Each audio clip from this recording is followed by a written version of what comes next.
lower East Coast in Pittsburgh between the Steelers and the Carolina Panthers. A lot of superstars on that field tonight. So many. It's awesome. You think about the quarterbacks, obviously, but the receivers, and then you also have defensive stars. This is a defensive star loaded game, and yet the offensive guys are going to take the top billing. And yet Lev is kicking off our show in the morning because, of course, it's kind of take the shine away from what's going on See what you did there? later on NFL Network at 8 p.m. But it is time right now for Who Needs to Fuel Your Hustle. It's presented by Oikos 000. We're breaking down players who need to step it up in Week 10. Games on the line. Nate, what do you got? I'm going with Todd Gurley. Weird. Why? I'm going with Todd Gurley. I know you're thinking, Nate, what are you talking about? Todd Gurley, he has 102 total points, which is more than the Buffalo Bills at 96. You enough. Right? He hasn't given you enough. I need more. Here's why I need more, because they took that L this past weekend, right? He had 79 total yards in a TD, but they had the loss. I want to go back to 2012, where I was playing with Calvin Johnson.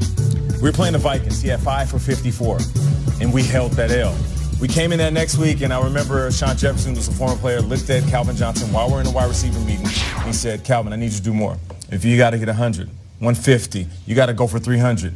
We need you to carry this team. And I remember thinking to myself, man, it's a lot of pressure. Yeah. But I looked at Calvin, didn't blink, didn't waver. All he did was nod his head. Said, okay, coach.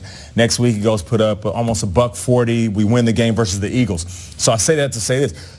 Todd Gurley, you're the man. Like, you're the guy on this team. You can't have an 80-yard game in a TD and you guys hold that L. You're that good. Where if they got to give you the ball a ton and you got to put up 200 yards and win the game, yeah. And am I asking for a lot?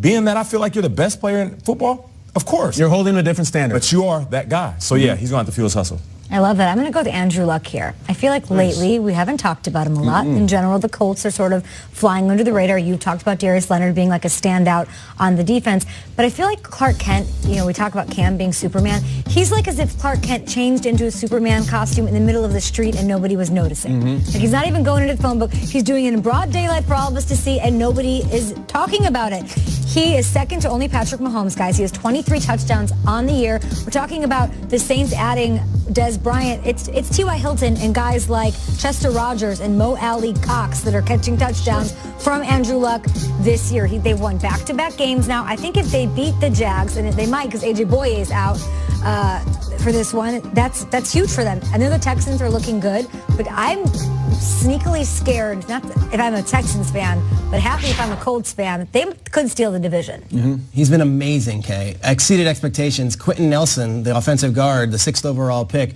was voted AFC Offensive Rookie of the Month last month as an offensive guard. Yeah.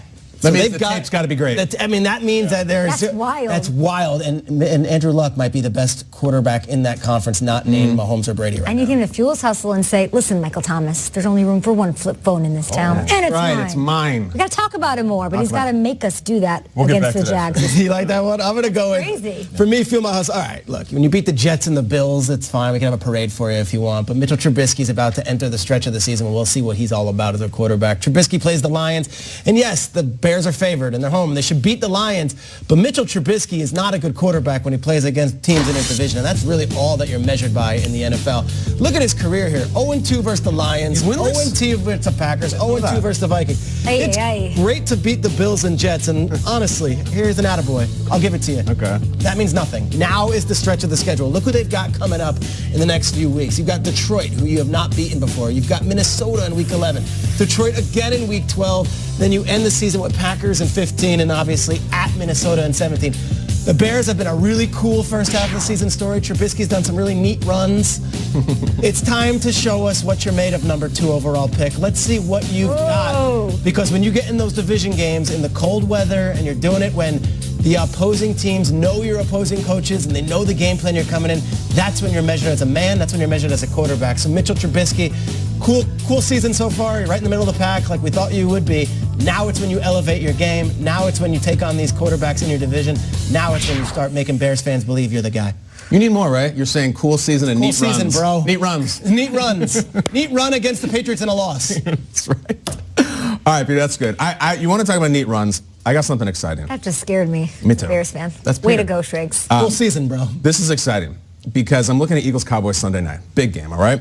And the Eagles running game has been this thing where, you know, Ajayi gets hurt and they didn't make the big move at the trade deadline. They're just going to go with what they got. Well, I'm going to give this to you blind. Doug Peterson was asked about a certain player on his roster and the potential that that player might get carries at running back. Here's what he said. That's a good question. I don't know. He's definitely used to carrying a larger football. They call it a football? I don't know what they call it, the ball. Very athletic guy. It's intriguing. I mean, it's not out of the question. All right. He says, not out of the question. I'm into it. We saw the name. Now let's see what it would look like if Jordan Mailata, the rookie tackle, got carries at running back. If only there was a way to magically whisk us away to see what it looks like. Oh my goodness, is that Jeff Heath trying to tackle him? Is that Leighton Vander Esch? We have not run this clip in a long time. Guys, Jordan Mailata can't get on the field. Even with Lane Johnson getting banged up, you thought maybe he'd make his debut. Can you think of anything better than on Sunday night at Lincoln Financial Field against the Dallas Cowboys? Just give me one. All I need is one carry. It can be a fullback dive because all you would need is one. You tell me he's going to get tackled? No. Give him the ball. He is Juggernaut in Deadpool 2, ripping people in half. Come on, Coach Peterson. If he was on the Saints, I feel like Sean Payton would have him get 40 carries already this year. That's shade, Doug Peterson. Peter just said 20 passes. I think Nagy would have done it. I know McVay would have done it. I don't know. The Philly special was cool. Old news. Old news. Old news. And if you don't play him, it's fake news. I want Mailata right here just running over 11 people and going on the sideline running over 42 more. That's like Wendell Smallwood, but let's get real. It's Jordan Mailata. I want the big wood. The only thing better, relax. The only thing better than that footage is the idea of the four of us going to the Pro Bowl. Guys, we should go to the Pro Bowl. Listen to what's going on. Not in Hawaii. It's in Orlando. Stop. It's in Orlando. Orlando. Love Orlando. But it's not even just the game, guys. It's the incredible Pro Bowl week. If we get tickets, your ticket also gets you special access to AFC and NFC seating sections. You can go to a red carpet viewing with all the players just stroll. Can you imagine all the superstars on that red carpet? It's a luau. I love it. Fireworks and more. NFL.com/Pro Bowl on sale for tickets starting as low as $45. Take it. Gentlemen. We could go for less.